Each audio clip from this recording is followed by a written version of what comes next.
Hello, good afternoon, students. Today I am going to start my chapter from Abdul's father. यहाँ से start है and yesterday I have teach this chapter. Yesterday I have read this chapter. Then after today. तो देखिए आज आप लोगों को जहाँ से कल से मैंने पढ़ाया हुआ था, कल जहाँ से छोड़ा था वो पैसेज एक बार फिर से देख लीजिए. उसके आगे फिर स्टार्ट करना है.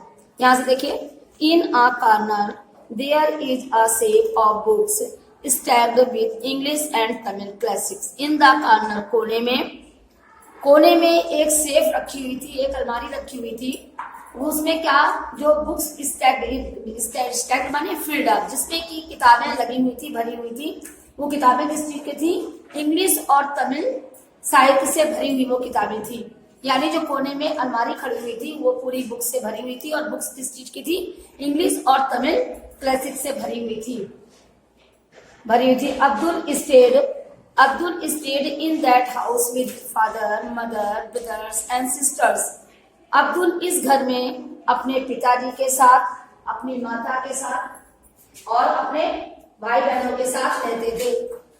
Abdul stayed in that house. Abdul इस घर में अपने पिताजी के साथ, अपनी माता के साथ, अपने भाइयों और अपनी बहनों के साथ रहते थे. And led a secure and happy childhood. और एक बहुत ही सुरक्षित और खुशहाल बचपन बिता रहे थे. अब देखिए आप यहाँ से अन्याय स्टार्ट कर रहे हैं. Abdul's father Jainulabdeen was a pious man. Abdul के पिताजी जैनुलाब्दीन एक बहुत ही पवित्र आदमी थे. He led an austere life without depriving her family of the basic comforts. उन्होंने अपना जीवन सिंपल जीवन व्यतीत किया था. Without depriving his family of the basic comfort. जो उनके मौलिक सुख थे, उन मौलिक सुख से अपने परिवार को बिना वंचित किए, उन सुखों से अपने परिवार को बिना वंचित किए हुए ही अपना सिंपल जीवन व्यतीत कर रहे थे. यानी जो बहुत जरूरी चीजें थी वो सब वो अपने परिवार को दे रहे थे. मतलब ज्यादा ऐसो आराम की चीजें नहीं दे पा रहे थे, लेकिन उनके परिवार में जो चीजें जरूरी थी, मौलिक चीजें थी, वो सब वो दे रहे थे और सिंपल का जीवन व्यतीत कर रहे थे. In this close need family. उनके इस अच्छे प्रकार से संबंधित फैमिली में, परिवार में, dinner was always a special meal. Dinner जो था वो हमेशा एक विशेष भोजन हुआ करता था. During dinner they exchange views on A variety of topics. और भोजन के दौरान वे भिन्न भिन्न विषयों पर, भिन्न भिन्न टॉपिक्स पर अपने अपने विचार व्यक्त करते थे. फ्रॉम फैमिली मैटर्स, जो कि उनके परिवार से संबंधित जो भी विचार हुआ करते थे वो भिन्न भिन्न टॉपिक थे, वो भोजन के समय बैठते थे, तभी सब लोगों के विचार विमर्श होते थे. टू स्पिरिचुअल सब्जेक्ट्स माने धार्मिक विषयों पर भी. The main income of Abdul's family came from ferrying pilgrims across the sea between Rameswaram and Dhanushkodi. जो मेन इनकम अब्दुल के परिवार की आती थी वो कहाँ से आती थी? जो तीर्थयात्री आते थे फेरी पर, जो तीर्थयात्री अक्रॉस द सी, जो समुद्र को पार करके तीर्थयात्री आते थे, फ्रॉम रामेश्वरम, मतलब रामेश्वरम और धनुषकोटी के बीच से समुद्री रास्ते से जो पिलग्रिम्स आते थे, तीर्थयात्री आते थे, उन्हीं से उनकी अब्दुल की फैमिली की मेन इनकम उन्हीं से प्राप्त होती थी. Pilgrims visiting Rameswaram made it a point two visit Dhanushkodi. कहते हैं कि जो तीर्थयात्री विजिटिंग रामेश्वरम को देखने आते थे, मेड इट अ पॉइंट, वो अपना एक दृष्टिकोण बना लेते थे कि हमें धनुषकोटी भी जरूर देखनी है. पिलग्रिम्स विजिटिंग रामेश्वरम, पिलग्रिम्स तीर्थयात्री जो रामेश्वरम को देखने आते थे वो अपना ये विचार बना लेते थे, made his point two visit, उनका वो अपना वहीं से दृष्टिकोण बना लेते थे कि उन्हें धनुषकोटी को भी देखने जाना है. 20 किलोमीटर्स अवे इन द सी. जो समुद्र से कितने किलोमीटर दूर थी? 20 किलोमीटर दूर थी. जो समुद्र से 20 किलोमीटर दूर थी, उस कोठी को देखने के लिए जो रामेश्वरम जाता था वो धनुषकोटी देखने जरूर जाता था, जो समुद्र से 20 किलोमीटर दूर थी. आगे देखिए. How ever A devastating cyclone lost the source of the Rameswaram. जबकि कितना ही डिस्ट्रक्टिव, कितना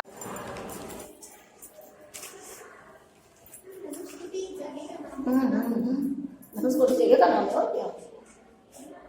धनुषकोटी एक जगह का नाम है।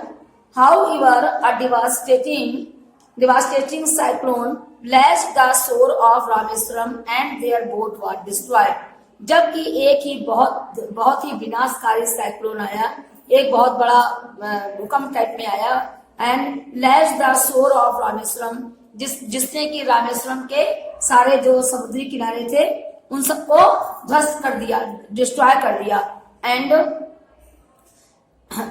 देयर बोट वॉज डिस्ट्रॉय, और उनकी बोट भी जो उसी में नष्ट हो गई।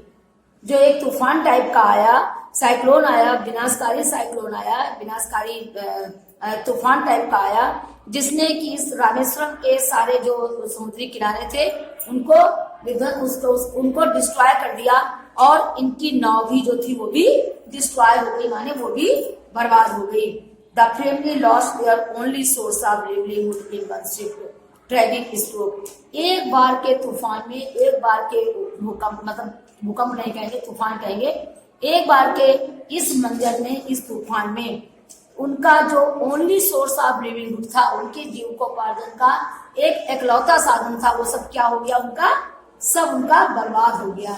जो उनकी अर्निंग का साधन था, जो तूफान आते थे जो लोग आते थे उसी से उनका अर्निंग का साधन था, तो इस तरीके से विध्वंस हो गया।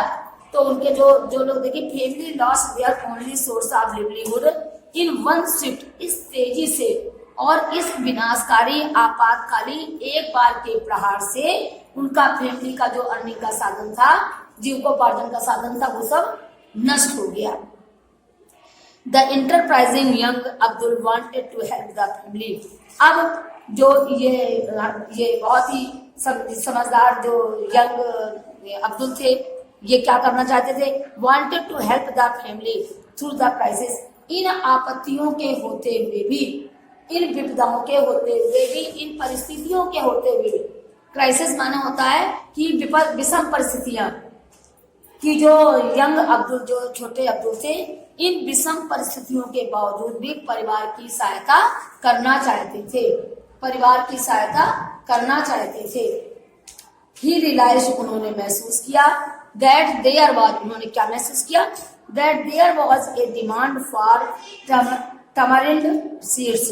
उन्होंने क्या महसूस किया कि वहां पर tamarind, what do mean by tamarind, इमली। उन्होंने क्या महसूस किया कि वहां पर इमली के बीजों की बहुत अधिक डिमांड है, यानी मांग है। इमली के बीजों की वहां पर बहुत अधिक डिमांड है। ही decided he would collect them.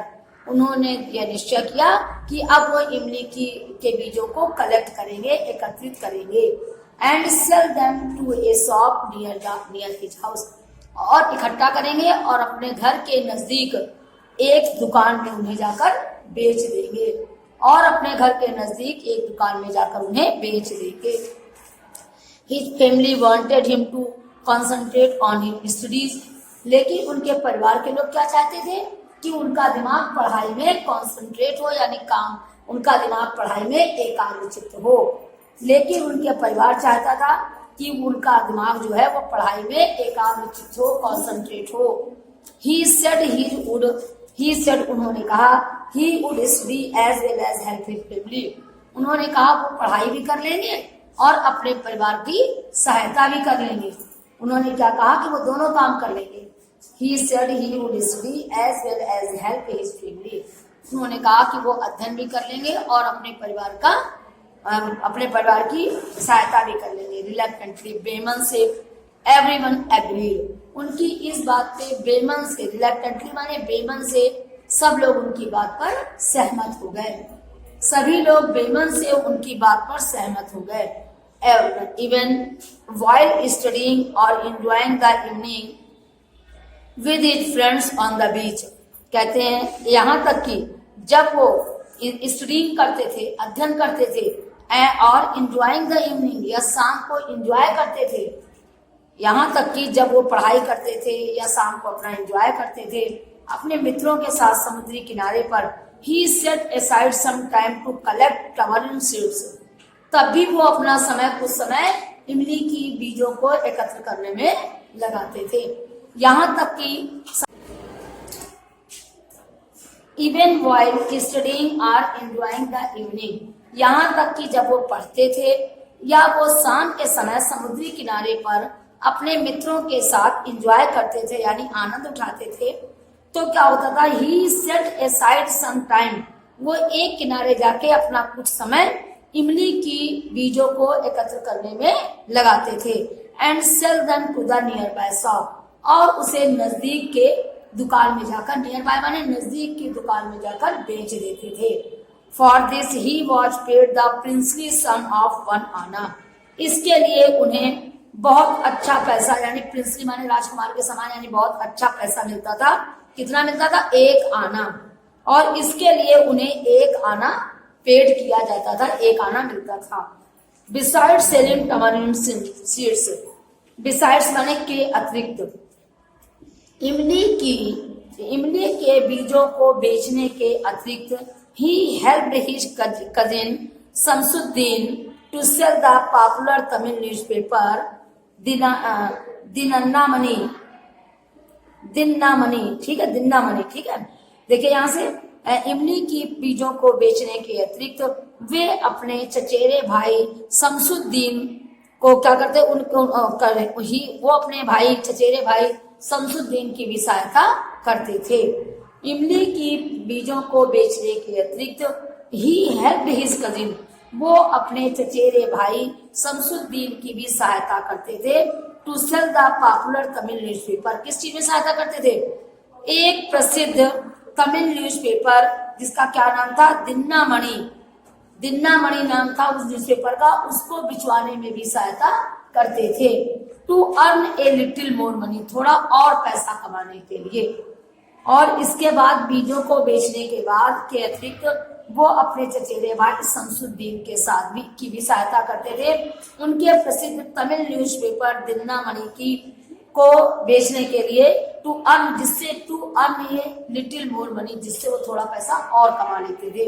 At dawn, प्रातः काल के समय, डॉन का मतलब सूर्योदय से पहले का समय, जिसे अरुणोदय कहते हैं। जैसे मॉर्निंग का समय DAWN डॉन होता है, वैसे ही शाम का समय डस्क होता है, DUSK डस्क, गोधूली बेला जिसको कहते हैं। जैसे सुबह मॉर्निंग होती है वैसे शाम को इवनिंग होती है। जैसे सुबह सनराइज होता है वैसे शाम का सनसेट होता है। तो जैसे डॉन है वैसे शाम का डस्क है। तो डॉन, एट डॉन, अरुणोदय के समय, सेवरल बंडल्स ऑफ द, अरुणोदय पेपर वाले हमेशा सूरज निकलने से बहुत पहले ही बांटते हैं, मतलब निकलते हैं इन्हें। तो कह रहे हैं एट डॉन मतलब प्रातः काल से, मतलब अरुणोदय के समय, सूर्योदय से भी पहले, several bundles of the newspaper के यानी समाचार पत्र के कुछ बंडल, प्रिंटेड इन मद्रास, जो कि अब चेन्नई के नाम से प्रसिद्ध है, वहां पर प्रिंटेड होते थे, यानी उनकी छपाई होती थी। Were thrown into the platform of Rameswaram, वो रामेश्वरम के प्लेटफॉर्म पर फेंके जाते थे, यानी ट्रेन से आते थे, जो कि मद्रास में प्रिंटेड होते थे, तमिलनाडु तक आते थे, तो वो ट्रेन से आते थे, तो ट्रेन से ऐसे करके प्लेटफॉर्म पर फेंके जाते थे। Were thrown into the platform of Rameswaram railway station from passing train, वहां से गुजरने वाली ट्रेनों के platform, were thrown into the platform पर फेंके जाते थे। कहाँ के प्लेटफॉर्म? रामेश्वरम के रेलवे स्टेशन पे, फ्रॉम पासिंग ट्रेन, उन गुजरने वाली ट्रेनों से, जो ट्रेनें गुजर रही थी उन ट्रेनों से आ रहे होते थे मद्रास से छपाई होके, तो तमिलनाडु की जो ट्रेनें गुजर रही होती थी उनसे वहां पर प्लेटफॉर्म पर फेंके जाते थे। Train did not stop at Rameswaram station, क्योंकि गाड़ी जो थी वो रामेश्वरम स्टेशन पर नहीं रुकती थी। During those days of second world war, उन दिनों द्वितीय विश्व युद्ध के दौरान गाड़ी जो थी वो स्टेशनों पर नहीं रुकती थी। As almost of them were commanded to transport tours, और जैसे क्यों नहीं रुकती थी? क्योंकि जितने भी वो कमांडर्स थे वो सब ट्रांसपोर्ट, जितने घुड़सवार थे ट्रांसपोर्ट वाले, वो सब कहाँ लगा दिए गए थे? युद्ध में लगा दिए गए थे। इसलिए देखिए second word, as almost of them, उनमें से अधिकतर लोग were commanded to transport tours, जो ट्रांसपोर्ट वाले टूर्स वही घुड़सवार होते थे घोड़े वाले, उनसे इसलिए वो नहीं आती थी क्योंकि वो सब उधर लगा दिए गए थे। आफ्टर पिकिंग, अब्दुल जो थे वो बंडल्स उठाने के बाद,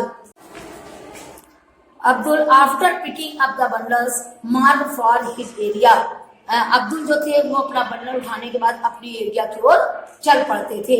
rushed and handed them over to Shamsuddin, उन्हें अपनी एरिया की ओर चल पड़ते थे, यानी उन्हें उठाते थे और किनको हैंड ओवर करते थे जाके, शमसुद्दीन को, अपने कजिन को, अपने चचेरे भाई को जाकर वहां से उठाते थे और उनको जाकर वहां पर देते थे जाके।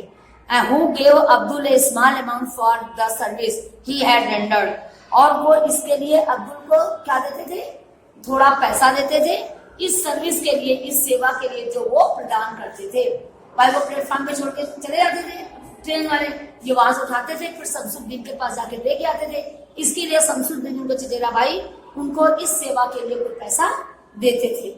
There was great demand for Dinamani, वहां पर दिन्ना मणि नामक न्यूज़पेपर की बहुत डिमांड थी। And because the people wanted to know about India's freedom struggle, क्योंकि लोग भारत की स्वतंत्रता के संघर्षों के बारे में जानना चाहते थे और दिन्ना मणि में ये सब रहता था। क्यों कहते हैं, क्योंकि वहां पर लोग जो थे सभी लोग भारत के स्वतंत्रता के संघर्ष के बारे में जानना चाहते थे and latest developments of the war, युद्ध के सबसे अंतिम विकास के बारे में भी जानना चाहते थे कि आजकल क्या हो रहा है। This is how Abdul earn his first wages, इस तरीके से इस तरीके से अब्दुल ने अपनी पहला वेतन प्राप्त किया। ऐसे जॉब करके उन्होंने वेजेस माने वेतन प्राप्त किया। However, it was joy of being able to care for his family. It was the joy of, ये आनंद था being कि वो अपने परिवार की केयर करने के योग्य हो सके। It was the joy of being able कि वो एबल हो सके, योग्य बन सके, to care for his family, अपने परिवार की हेल्प करने के लिए, परवाह करने के लिए योग्य बन सके, ये उनके लिए जॉय का काम था, आनंद का काम था। एंड हिज फैमिली, अपने परिवार के लिए। दैट अब्दुल टेलीस्पोज, जो कि अब्दुल ने बहुत अच्छे से प्रदान की। इवन डेकेड्स लेटर, यानी दसियों साल बाद, डेकेड्स माने दसियों साल बाद, he recalls earning his own money for the first time, उन्होंने अपनी सबसे पहली अर्निंग के बारे में उन्हें फिर सोचा। With immense pleasure and sense of pride, तो उनको बहुत अधिक आनंद प्राप्त हुआ और उन्हें बहुत अधिक गर्व हुआ अपने ऊपर। ठीक, अब आप देखिए, हेलो बच्चों, आज आपका चैप्टर पूरा ओके हो गया है, पूरा चैप्टर आज हमारा खत्म हो गया है। कल से हम इसकी एक्सरसाइज और इसके बाद इसके शॉर्ट क्वेश्चन आंसर वगैरह आपको कल कराते हैं। ठीक, चलिए बच्चों, आज आपका चैप्टर ओके हो गया।